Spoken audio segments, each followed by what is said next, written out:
Welcome to Fraction of a Teacher, the podcast where two trainee maths teachers navigate the wild world of teaching, equations, and everything in between. I'm Francis. And I'm Jen. Join us as we reflect, share stories, and have a laugh about life in the classroom. Whether you're thinking about starting a career in education, a trainee teacher in the thick of it all, or just curious about what it takes to shape young minds, you're in the right place. So let's dive in. My goodness, where do we start? Well, one of the first things they tell us at the start of the training is that you'll never be perfect as a teacher. So You're coming into a career where the to-do list will always be longer than you can manage and where you can't achieve perfection. You could look at it as an impossible task. The podcast thing's a bit similar in that it's never going to be complete. You can't be perfect. But what you can do as a teacher and in a podcast, you can be open, honest. And I also think there's an angle on this. It's therapeutic. That's probably the wrong word, but almost for us as much as for anyone else. It's useful sometimes, the sense-making bit of this that we talk about in reflection, but actually sometimes you just need that. That when you're forced to write something down or say something out loud, it pushes you to think about it. Yeah, and I would agree with that because I was talking to Claire last night about this. And I said to her, it's as much for me and friends as it is for other people. Because when I sit with you and we're having these really good debates, I feel the value of it so much more internally. I'm not just trying to make sense of this new world on my own.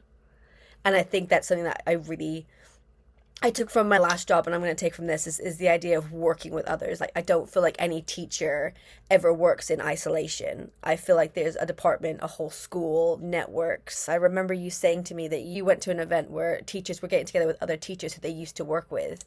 I feel there's a real camaraderie amongst teachers where you get together and you work and you look after each other. And I think it's nice to start it off at this stage. And I know we're talking about reflection. I know I will reflect and listen back to this in a year's time. But Francis, what were we talking about? So, yeah, I think there's almost I need to add there. Well, it's completely innocent. I think there will be thousands of experienced teachers who've all been through this. They don't know what they've let themselves in for. But I think sometimes it's like becoming a parent. If you knew what you were letting yourself in for, if someone ran you through the whole thing and all the implications of it, and the costs, you'd probably not do it. So I think teaching as a career is probably like that. If someone really set you down and gave you all of it, you'd be like, actually, I'm not sure now. So I think it's best that it's a slow reveal. Yeah. That it's only when you're pretty well hooked on it that you realise the full impact it's going to have on you, both positive and challenging. I would agree with that because there were definitely aspects of the course. What was the most surprising element of the PGCE for you? What were you most pleasantly surprised? Because we have both had seasoned careers. Coming back into being the new kid, it was daunting for me, to say the least. I think the biggest antidote to that, because it was pretty weird. I didn't even know what to wear on day one. I thought, I'm going to get this wrong. And turns out you can wear anything at uni. My outerwear was just a reasonably smart shirt, not too smart, a pair of chinos, smart but not ironed. And I aimed for the sort of smart casual, off-duty young professional. But the coolest thing was that within the first 20 minutes, it became clear that everyone was feeling the same way and that I wasn't the oldest person there. That range of people, range of ages, range of experiences made it just awesome because we suddenly realised that we joined a pretty interesting bunch, a really select club of people who'd similarly made the decision for a whole lot of different reasons and were similarly a little bit unsure as to what was going to happen. You were also saying about what you were most surprised about seeing. No, so I think I've answered. It was just the breadth of different careers, life experiences, the number of countries people had lived in, that real breadth of experience that was on the course. And I think that was really surprising, but also reassuring. And it's been great as we've gone through the course to be around people with different perspectives because that's what really generates the value, I think. Yeah, I would agree. I remember that first day. I will be honest, it felt like for the first time in a long time, I felt like I was exactly where I wanted to be. And I was on a path of going, I'm going to really enjoy this. I remember coming from the criminal justice system and loving my work, but never feeling like I truly fit. And actually walking in and seeing our PGCE mentor there, who had interviewed us, who had hand selected all of us, and just seeing his smiley face, I just knew, it just felt really reaffirming that I'd made the right choice. And I think that was the most comforting feeling, how quickly I fell into feeling, this is what I want to do. And I've never looked back. Like, I'm still like, I remember at my first placement, they said, write on the Post-it note, what's your biggest fear at the moment? And I wrote, none, I'm just happy to be here. And I still feel the same way.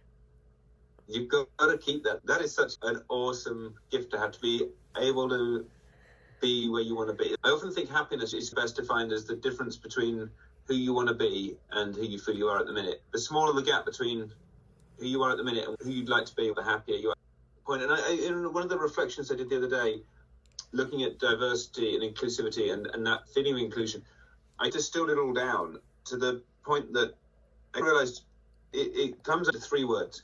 And I think this is something I need to work out how I embody within my classes for my pupils. And the 3 words are, I belong here. If you think about inclusivity and the breadth of people you're going to have coming into your classroom, if they don't feel that they belong because of their sex, their race, their socioeconomic status, if they don't feel they belong, then they're not going to perform at their best. If they don't feel that they're very good at your subject, if they don't feel they're very good at maths, if they've got great anxiety, they won't feel like they belong. And I feel like, for me, it was a bit of a realization that I was trying to, it's all pretty complex and big, but if you aimed for a sense of belonging, that people, if everyone in your class felt they belonged there. So I think for me, the question is, how do you make everyone feel like they belong in your class, in your school? Oh my gosh. I feel like it starts with a smile and a hello. The minute you address every single person, you learn their names and you learn who they are, and you start using their names, you smile at them and you're happy to see them. I think that's literally the first step. I don't think it's everything, but it's the first step to making everybody feel welcome. The minute they start seeing that you treat someone different to them or you're not smiling at somebody else, they're so perceptive. Children are so perceptive. They know that. And I really make a point of smiling at every single person. Then the cool thing is that even if only one person smiles at you, makes you welcome, uses your name, suddenly you feel that sense of, I think it's one of those things that builds and builds, and it definitely amplifies. So have you got any tricks for remembering kids' names? We're ready to start a new placement school, and this is something I'm not a natural at, but I have got one tip I've been told, which I'll tell you. But what tips have you got for everyone? So I guess my first one is, when I go to a new placement, I ask for the seating plan in front of me so I can start learning names as I'm sitting in the back of the classroom or I'm sitting somewhere in the classroom. And then I only release people by name. So when I'm in a class, I'll release people one by one. I don't release a whole class. So at the end of the class, you're effectively forcing yourself to use everybody's name, look them in the eye, make eye contact, give that connection, and let them go. When they're behaving. The ones who've behaved go first. And the rest tend to follow. It gives me time to start learning their names as I'm doing it as well. Okay, I realize that's really practical. So one thing I did was I had a sort of plastic wallet. In every lesson I taught, I had, on one side, I had the lesson plan, a 1-page lesson plan. And in the other side, I had the seating plan. And that was useful so that I had it, and I had that at the front of the classroom with me so that I could quickly refer to it. But the tip I was given that I haven't tried yet, and I'd like to try. Okay. So the tip is, you get everyone in the class to tell you the following sentence. I'll start off. My name's Francis, and I'm going to cross the bridge carrying a fridge. So what you're asking them to do is say their name, and then say that I'm going to cross the bridge, which imagine you're probably picturing me walking across the bridge now, and then you say what you're carrying. And I've said fridge. I've said fridge because fridge starts with an F and Francis starts with an F. Okay. You go around the class, but you don't tell them it's going to start with the same letter. Jen, what are you going to go across the bridge with? Okay, so my name is Jen, and I'm going across the bridge with a jam jar to make it a double J. Okay, so I'm imagining now you with a jam jar, and apparently this works. And apparently now you can't forget their names. I'm going to try it at my new school. They're going to think I'm completely nuts. I might do a selective trial with one class first, see how it goes. But in theory, that'll work. And I think there was a trick to it where you don't tell them the rule about the same letter. Okay. I say, I'm Francis, I'm going to cross the bridge with an apple. And you say, no, you're not allowed to cross. But I can't remember if you then correct them. and make them keep going until they find something starting the same letter, or whether you just carry on. Right. But I'm pretty happy. I think I could do it with tell them that be upfront about it. You got to go across the bridge with something starting the same letter, and I'd probably write those things down. So on my A4 seating plan, I would probably then write down jam jar next to you. And every time I see you, I'm going to be thinking jam jar. Okay, yeah, I like that. My mentor with my placement A, after about 4 weeks, he stood everybody up in the room, switched their seats, and I had to go around and name every single person in the class. And I was terrified. I was looking at these kids in the eye and had seen them every day for probably about 4 or 5 weeks. And I was like, oh my gosh, I'm going to get this wrong. Were there any whose names you didn't remember? No, but I realized I had twins. I love it. I realized I had twin boys in my class, and I was like, how did I not know you guys had the same last name? That's nuts. They could cause a lot of trouble with that. But they didn't sit anywhere near each other in class. And also, when I'm doing the register, I will look at everybody in the eye and go, oh, good morning, Sarah. And I'll look for her, and I'll know where she's sitting. I'm trying to repeat that memory, but I'm definitely going to do more now that I've been in school A to now going into school B. I will definitely learn that a lot quicker. Try and really hard to remember to have the seating plans in front of me to start remembering names as quick as I can. If someone puts their hand up, I might go, okay, that person would be Lily. Yeah, and I think it gives you huge power to engage pupils, that sense of belonging. I think it also gives you huge power if people are not behaving at the level that you're expecting. I think it's an awful lot different if a teacher calls you by name. Therefore, you're right, it's probably worth that investment. And for me, I think, like we've just been saying, it's therefore really working to use the names at first. It's almost your highest priority task early on is getting those names, because the power that unlocks makes everything else easier. I'm really looking forward to school B because I want to see a different environment, but I was so comfortable in placement A. So you look back and you look at Jen 6 months ago, 4 months ago, innocent Jen on her first school placement. Don't know if innocent's a word Jen, I would use. What would be the most important thing you'd say to her? Look, do you know what? That's a really hard question because there's so much I learned on that placement. Let me think do you have anything? I like to think that what I did was I took a pretty open approach, and I felt there were no stupid questions. I think you've got to just be unafraid to ask stuff. And there was some stuff I asked, and experienced teachers would then say, oh, that's a good question, I don't know. What would I do differently?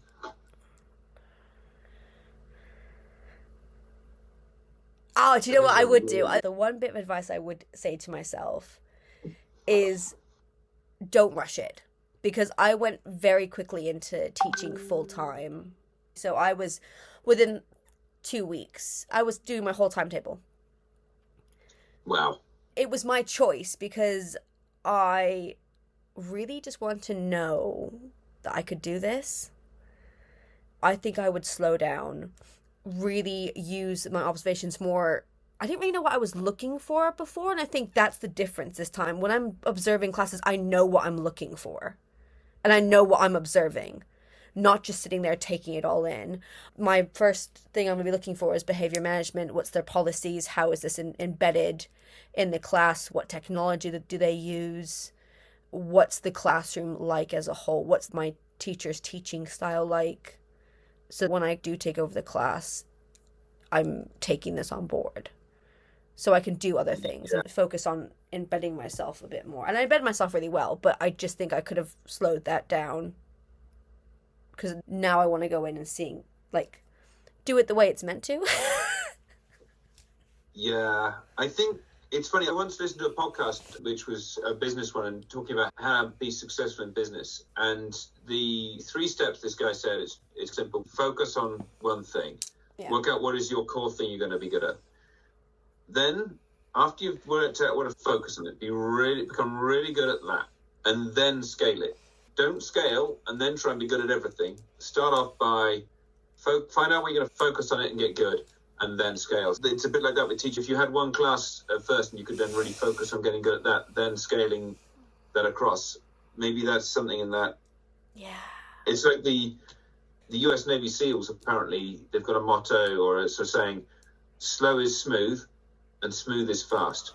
So we're slow, we become smooth, and by becoming smooth, we become fast. And I think there's something in that. It feels like on one side, we've got this rush to be big grown-up teachers and have a full timetable and all the responsibilities. But I think also we've got to take the opportunity to be smooth now. So we go slowly now to better go fast. Smoothly. I really like that. Okay, do you think this is a good point to tell anyone that's listening a little bit about where we've come from and where we're at now? Because I feel like we've dived straight into having a conversation. Do we feel like we should give them a bit of background, a loose background of who we are? Jen, you are going to become a teacher, but what led you here? I'm Jen.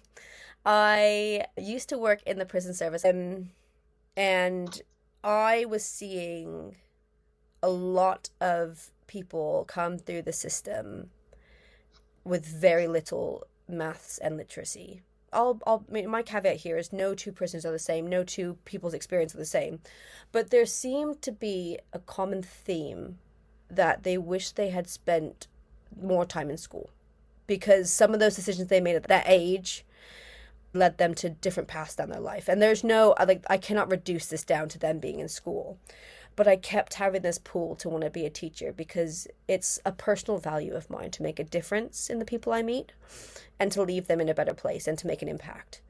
And I was doing that in the prison service because I was loving my work, but I missed working with kids. I used to work with kids in secure units, so people who had like suicidal ideation and thoughts of self-harm.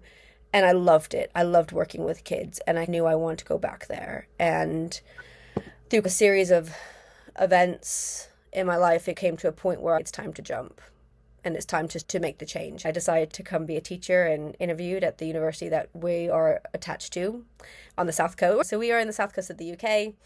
And from there, I think I always knew I wanted to go into being a teacher. I just didn't know when. I'm in my late 30s. I'm American, so I grew up in America, and I came to England when I was 15 years old, and that's made a massive difference. So I came in at GCSE level, so this is my first experience of year 7, 8, and 9. But yeah, so that's where I've come from, and that's where I'm at now. Francis? It's so awesome. I got one question for you, though. You took a pretty big career change from somewhere where you were pretty well established. In your first placement school, did you feel that what the reasons you came into teaching were effectively you were going to be able to achieve what you wanted to achieve? Do you feel that actually that change was worth it, and that actually you will be able to make the difference that you want to make? Absolutely. And I think something that's really important to me is that I'm a lesbian. And in the prison service, due to the risk of some prisoners, I had to hide that part of my identity. So for me, being able to make an impact meant being authentic to who I am and not having to hide an aspect of my personality or any side of my personality. Not saying I want to go into school and shout about it, but being able to be a role model for young people who are maybe struggling to how they identify, or seeing that somebody who is in the same-sex relationships can be very successful in their career and be very happy when that may not be their home life or their views of people around them. I couldn't wait to be that person for somebody. And I hope you're never going to know the impact you have on people. But the fact that my first school knew that, I got a lot of like goodbye cards and they were really sorry to see me go. It definitely reaffirmed that for me, that it was the right decision. That is awesome. And you say you never know. I think if you teach the way that you're going to teach, you'll know. You'll leave that job, or you'll leave that week or that day's work or the end of term, and you'll know that you've made a difference, and the full impact may take years to mature. I love it when you talk to teachers who've been teaching a long time, or retired teachers. You talk about pupils who come up to them, and the pupils are now like in their 30s, have got kids, and they say, "Hey, Mr. So-and-so, Mrs. So thank you so much." Wouldn't that be awesome? If you want to aspire to anything, then maybe that's one of the things to aspire to, is that when we're long retired and people who we taught come up to us and say thanks. It's also so exciting to know that we really are shaping. They do say every lesson shapes a life, not to be a bit of a cliche here, but we are literally shaping the minds of young people. That is what a career to walk into. If we think about this too much, it gets a bit terrifying. But yeah, you're right. Okay, so just to be clear, for anybody who does, obviously we've not really talked about how we met, but we're on the same PGCE course. Just a little bit of background. There's less than 10 of us, to be precise. So we're a very small group, so we've got to know each other very well, very quickly. But actually, you were the first person I spoke to at uni. I can vouch for this man. This man is one of the nicest, most humbling individuals I know. Very good at what he did in his previous career, which I hope he's about to tell you about. But I am your biggest cheerleader, Francis. So please, the floor is yours. Tell us about Mr. Francis. I think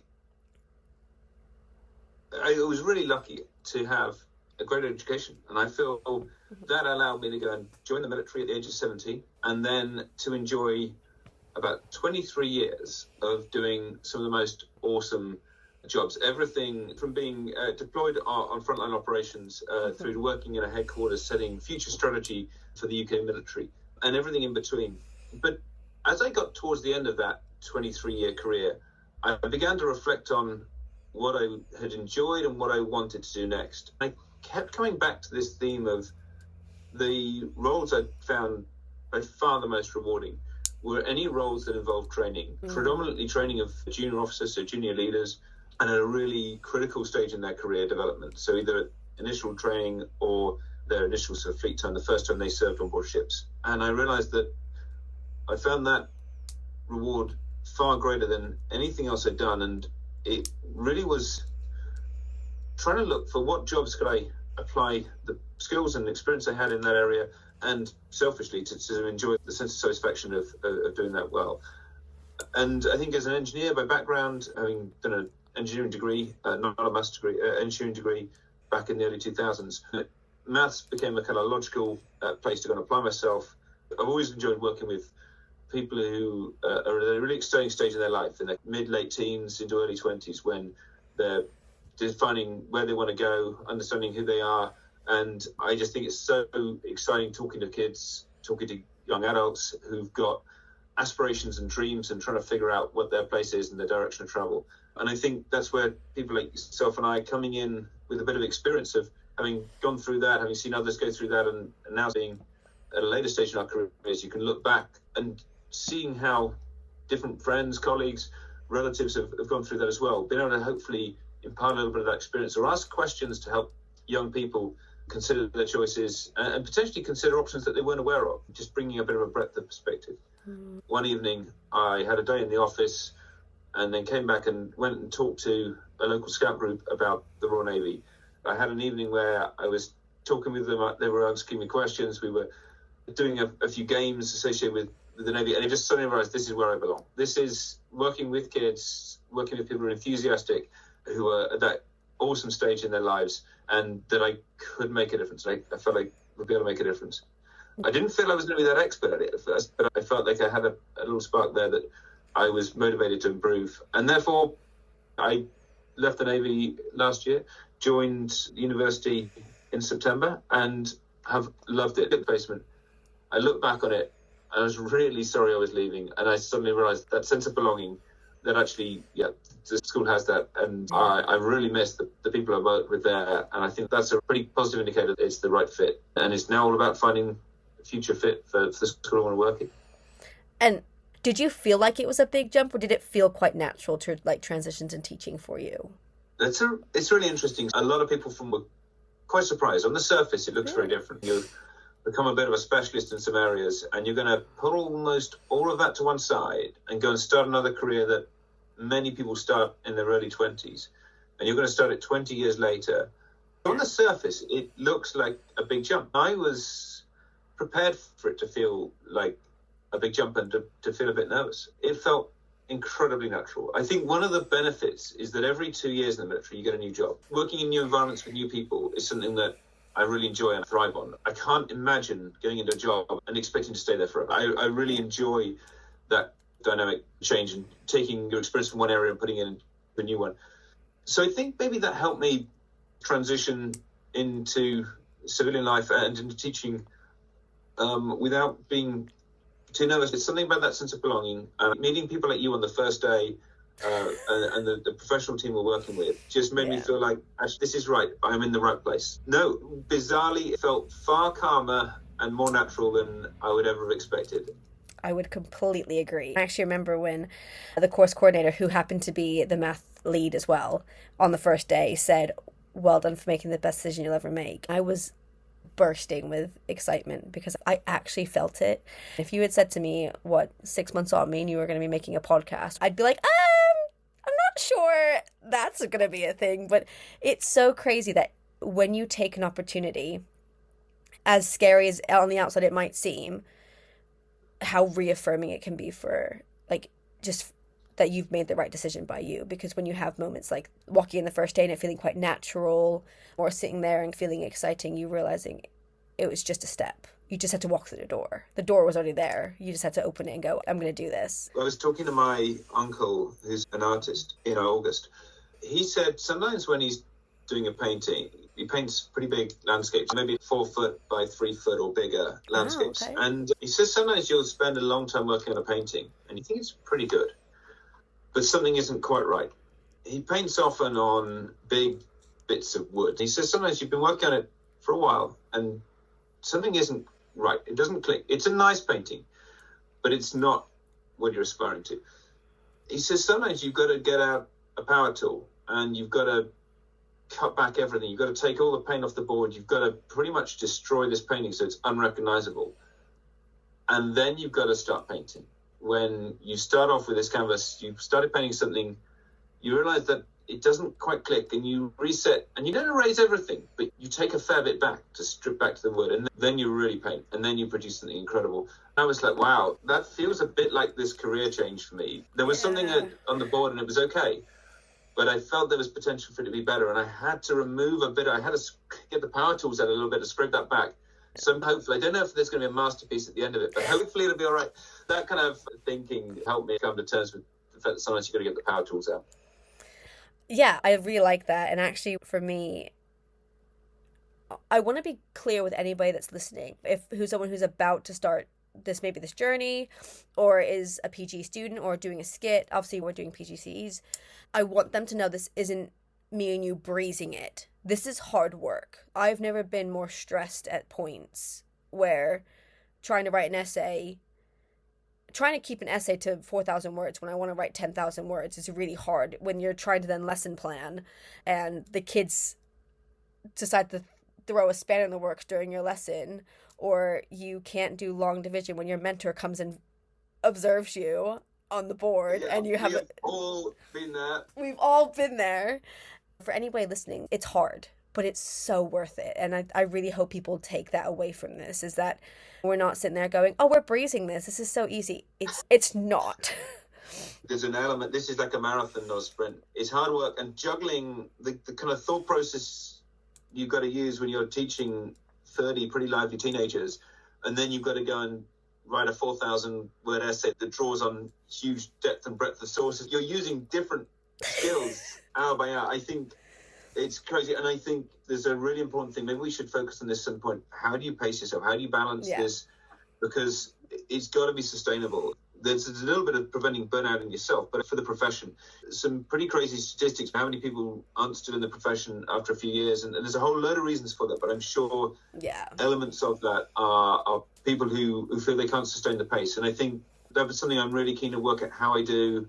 I'm really keen to see how I can make this sustainable for myself and my family. How do other people do that? What can we also learn from that? Yeah, maybe we should title it How to Run a Marathon When You Don't Run. Yeah, it is. We're just in training at the minute. Literally not even run a mile yet. I agree. Maybe this is a good time to tell people what this isn't. So this isn't going to be a perfect scripted, let's be honest, we plan to come on here and be really, not formal about it, but hi, this is who we are, this is where we've come from. Typically, we've started talking about animals, because we both have pets, and then talking about something we hadn't really planned about talking about. I think people tuning in or listening to this need to hazard warning, it's not going to be perfect. No. And I think, therefore, it's a little bit like real teaching. You can have a plan, but a lesson plan is a great frame. Ultimately, you may have to do a little bit of adaptation from that plan during the lesson. So, I mean, I wrote down here, honest and open, and then I thought perhaps the word raw was better. It's not even good. But sometimes that's useful. I'm really just doing it for the therapy. This is just the opportunity to just try and piece together all those thoughts in my mind in a more useful kind of way and check that it's not me going crazy. Yeah. That this isn't just me finding things tricky or a little bit different. I feel like I'm just going to be speaking to one of my best friends now for half an hour and be like, hey, let's talk about this. And I get so much value from having conversations. I really enjoy just when we sit there and talk about things, because I can start trying to make sense of topics like mastery and pedagogy, which is a word that, whilst I knew what the word was, my understanding of it was nothing to what I thought it was. I was very naive to think I knew anything about that. Yeah, and I think there's definitely a lot of new terminology, language. What's really interesting is that we don't have one acronym that everyone in education uses. PSHE, Personal Social Health Education. Not even everyone uses the same acronym. There's about 7 or 8 which are used in the UK alone. It's a pretty complex picture we're coming into, and that's exciting, but why most of us also find it a bit daunting. So how do we want to end these? So I got some ideas for how we can, what I'm looking for here is a plenary activity, to use a bit of a teaching term. Rosenshine. We've got to cover some educational theories. I'm a big fan of Rosenshine. We'll talk about it one day. I would like to ask you for your favourite maths joke. So there's obviously a lot of great choice out there, but I'd like you to tell us what your favourite is. So this is what I use on the kids quite a lot. So the English book asked the math book why he's so sad. You know what he said? No. Because I have so many problems. It reminds me of my last department. The head of the department had a mug and it says, I'm a maths teacher. Of course I got loads of problems. Yeah, it just gets me every time. I'm sorry, I can't help it. That's the great thing, is you literally have to... Yours, please? So it's not really a joke. I was on the farm recently with him. And there were a whole lot of sheep running around this field. And I said to his sheepdog, I said, hey, how many sheep's that? And the sheepdog looks up at me and he says, it's 100. I thought that's really exact. So I looked at my uncle, Mark. I said, Mark, how many sheep is that? And he says, it's 97. And I looked back down at this little dog and he looks up with his little puppy face and he says, yeah, I rounded them up. See, you could tell that perfectly because you're really good at telling stories. I'm not. I have to make it straight to the point. You could tell a story like no other, and I'm sure we will get numerous stories. I didn't actually talk to a sheepdog, but I have got an uncle who's a sheep farmer.